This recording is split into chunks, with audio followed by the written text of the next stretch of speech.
Aquarius Sun and Rising. Welcome to your February 2023 Astral Update. It's Raina here.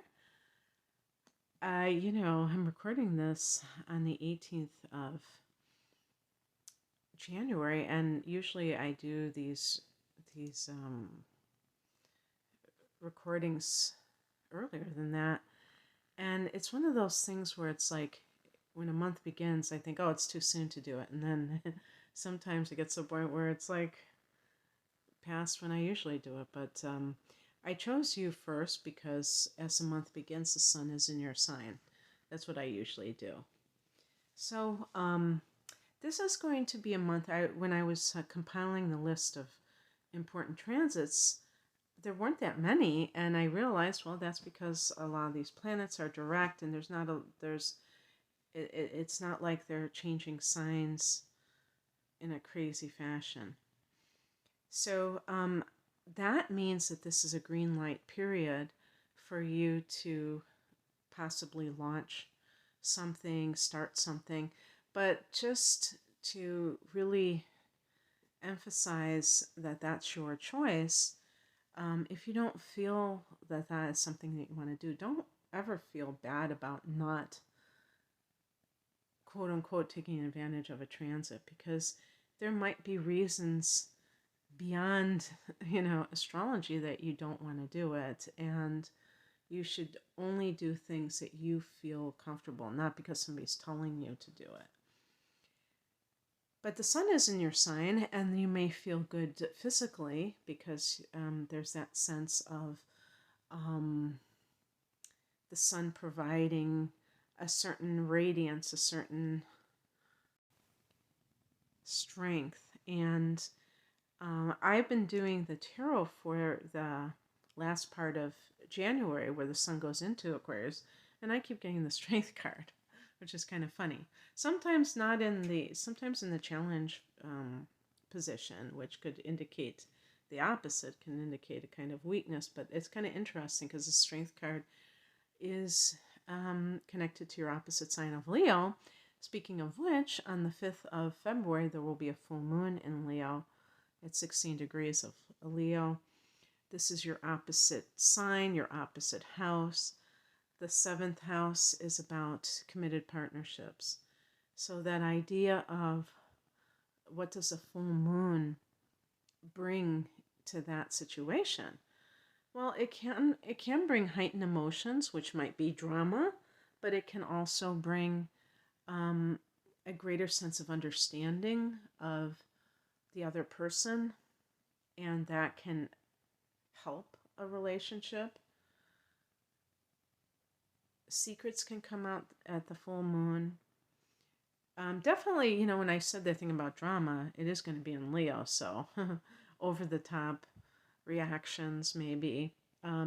It's interesting because when the full moon is in water, the water element, it can really just be those straightforward, strong emotions. With fire energy, it can be more of the feisty kind of emotions that we associate, for instance, with drama, anger, defiance, like rebellion and things of that nature.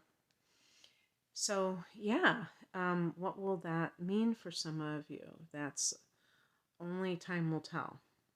On the 11th, Mercury goes into your sign, and this is good news too, because Mercury retrograded in I think it was around 25 degrees of Capricorn or something like that. I don't know, maybe even a later degree, but this fully means that it's out of its shadow because it's in a new sign, and it's in your sign. So it's very good for you to be aligned with what you stand for, because you may need that if you are looking for a job and you're being asked those stupid questions that they ask, or if you're trying to promote yourself, for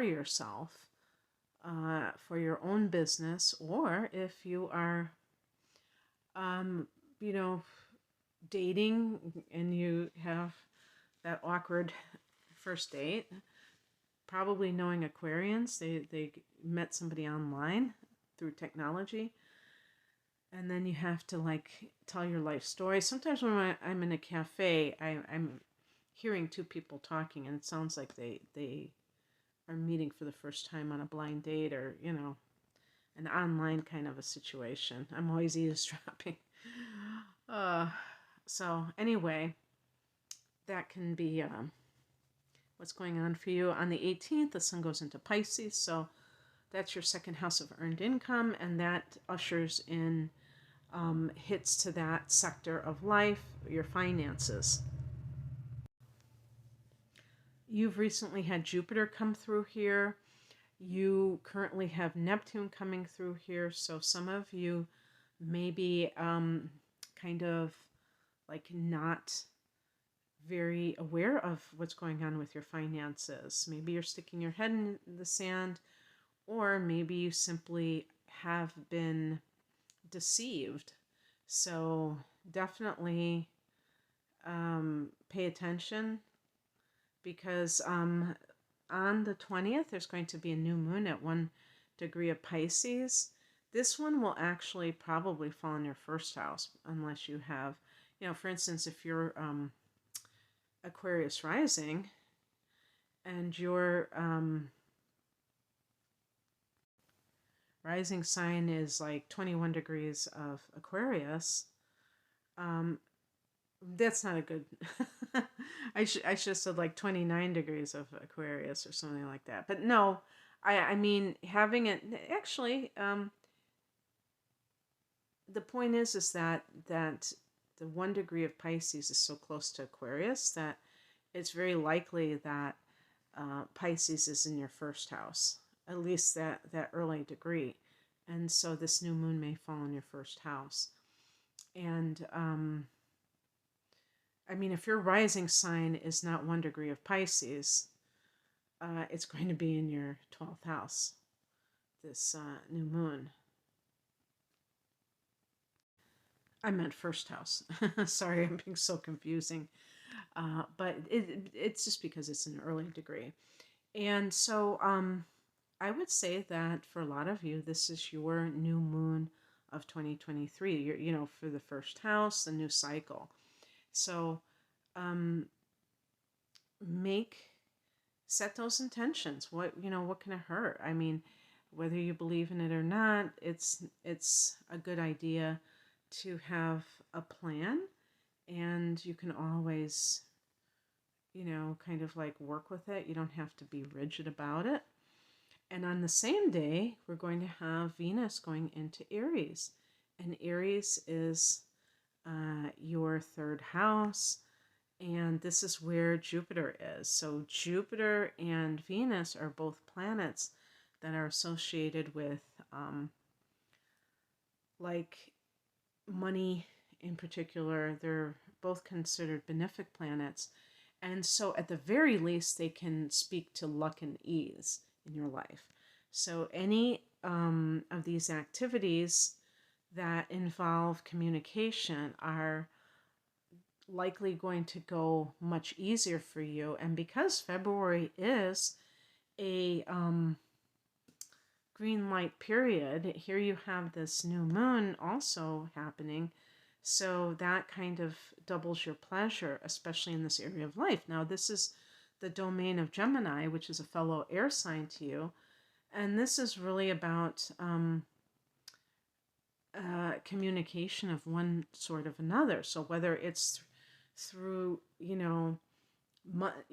disseminating mundane knowledge, teaching, especially lower grades, or learning how to, so that you can get certified in something. That can be something that is very lucrative for you right now. I shouldn't really say right now. Maybe it will be something that takes place in the future. Now, they have this thing called Teachable, and it's basically like you're teaching courses and things like that. And I'm sure that there are a lot of Aquarius people who have some kind of specialized knowledge in something, and that might be something you can embark on. It has a technological angle to it because it is online, and so that might appeal to Aquarians as a money-making venture. But a website, a blog, that could be something that is really good for you at the current time. And let's see what else is going on here. Online dating, Venus in the third house. The third house is social media, so Venus here can be very good for that. But I think of any of those dating apps as kind of an extension of social media. Maybe I'm wrong about that, but that's how I view it. Okay, well, that's what I have for you, Aquarius. I hope that this resonated. If you would like a personal reading, I'm promoting my double readings called my deep dive readings. I have one with the tarot as well, but the one that's astrology based, completely astrology based, is an hour of natal chart analysis and an hour of 2023, now going into a little bit of 2024 transits for a special price. And because it's your birthday, this is a great time to not only reflect on your natal chart, but where you're going, what the kind of influences are surrounding you for the coming 12 months cycle. And you can find out more information at the link below. Thanks for listening. Take care. Bye.